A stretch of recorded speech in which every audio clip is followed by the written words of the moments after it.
RJ Balaji இப்படி கத்துறாருன்னு சொல்லிட்டு துபாயில கருப்பு படத்துக்கு போயிருந்தேன். ஆனா படம் எனக்கு பெருசா ஒர்க் அவுட்டே ஆகல.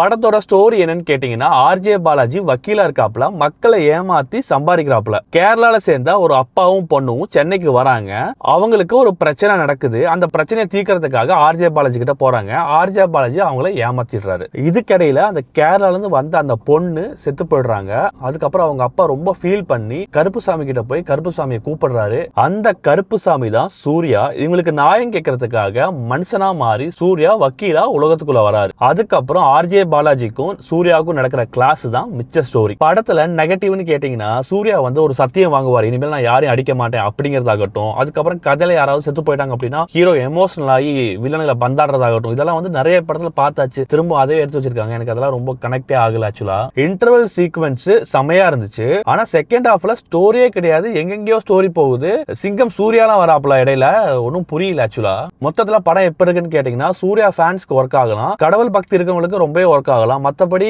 சத்தியமா எனக்கு பர்சனலா ஒர்க்கே ஆகல. நீங்க இந்த படத்தை பார்த்திருந்தீங்க அப்படின்னா உங்களுக்கு எப்படி இருந்துச்சு அப்படிங்கறத கமெண்ட்ல சொல்லிட்டு போங்க.